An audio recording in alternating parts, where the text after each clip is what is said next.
Now with our lead story, chaos on the left. Joining us from Washington, Democrat Lanny Davis, who is taking some heat for a column he wrote from the far left. And from Boston, Dr. Mark Lamont Hill, who teaches at Columbia University. So, Dr. Hill, you know, you're a little too late. If you had gone up there this time last week, you might have had, swayed the election for Martha Coakley and couldn't have done any worse than President Obama did. If I went instead of Obama, I think she would have gotten 2 more points. Oh, well, my God, it possibly could have happened. So what do you think about all this nutty stuff going on the left? I mean, this is classic left-wing problem. I mean, for the last 2 years, we've been more galvanized and organized than ever. But prior to the last 2 years, we've always had firing squads in a circle. And we're retreating back to our old strategy of picking on each other and turning on each other instead of turning to each other with a coherent political agenda. It's a disaster. So you're not surprised by this? Because I didn't anticipate all of this kind of angst in open combat. I did. Oh, I did. You did? You knew it was going to happen? It's been bubbling for the last year. The Congressional Black Caucus, for example, had been sitting on its hands when they were mad at Obama. You have hardcore anti-war leftists who have been upset but haven't been saying much.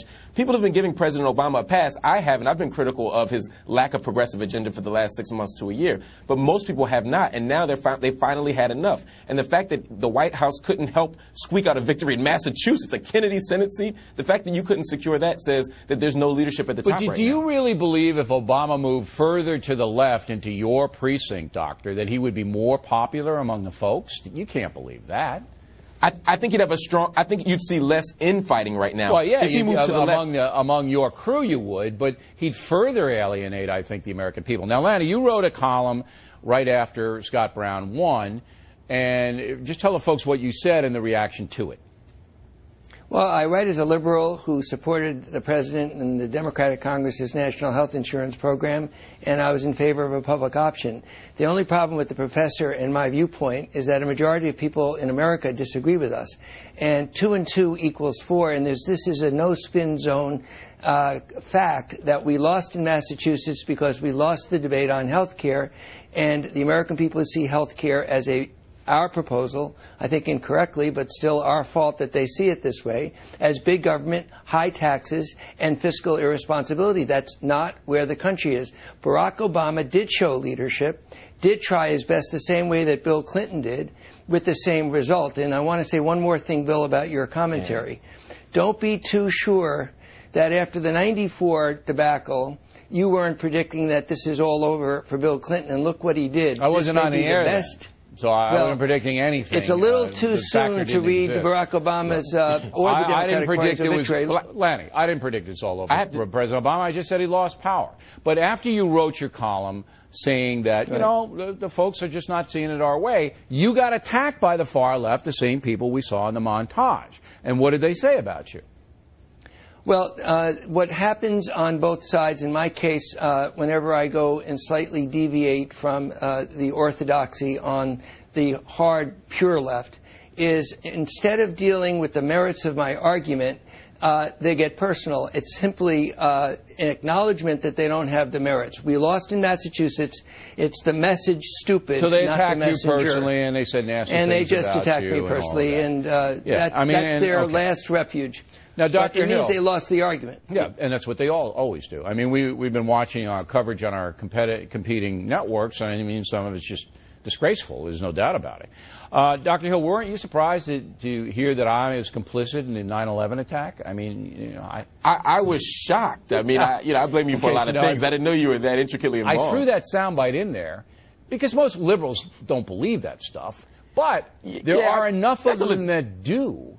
There are enough of them that do, that taints the whole crew. Am I wrong? Yes, you're absolutely wrong. There are probably about 7 people in America who think that you were complicit in 9/11. There are about half, just like there's a handful of people that believe in the birther stuff. I mean, we can trot these people out, but the reality is that small crew of people does not represent the left or the left-wing ideology. It's a decent ideology. point, but when you hear these people in the media, Lanny, and I don't want to get specific because, I'm not in the business to prop up our competition. We're beating them now 6 or 7 to 1. But when you see this nasty, hateful garbage coming out of the far left, and it does come out of the far right too, but this week it's certainly been centered. I mean, Scott Brown was called every name in the book. How can these people possibly think this is helping their cause, Lanny? How can it's just driving people away? It actually amazes me, and I know what you're talking about, that they don't realize that by getting personal, they've lost the argument. I remember the candidate I supported in the Democratic primaries, Hillary Clinton, was attacked by the same voices and attacked personally. Coming out of NBC primarily, but it's talk radio too, Air America, and that kind of stuff. Could I just add one thing that I do think you're right about? There needs to be a pivot, and Barack Obama didn't run on the public option. He never mentioned those words, and he never mentioned an individual mandate. In fact, he was opposed to an individual mandate. He ran on a new politics that transcends partisanship, and he now has the opportunity. He's freed. This is actually something that he can now do to reach out to conservatives and Republicans. Well, we'll see. And You know, we just, and it's interesting you say that, Lanny. We just invite him on the fact it's the first time since he's been elected that we've extended an invitation. I think it's time that President Obama come back on this program and talk to the folks. I think it's time. You got a lot of viewers that he ought to be talking to. You know how many viewers last night? About 7 million. Okay, we wiped out ABC's primetime schedule last night. Beat them all. I wouldn't hold my breath. I wouldn't hold my breath for the president. I'm not so sure about that. I'm not so sure about that. I think he might want to reach. I think he might want to reach the folks. I think he'd enjoy taking you on, Bill, and I think you have a tough time dealing with him because he's a pretty smart guy. Yeah, I do. You know me. I'll melt down right. Yeah, I'm not sure you can. I'm not sure you can hang with him, Bill. But it'd be fun to watch.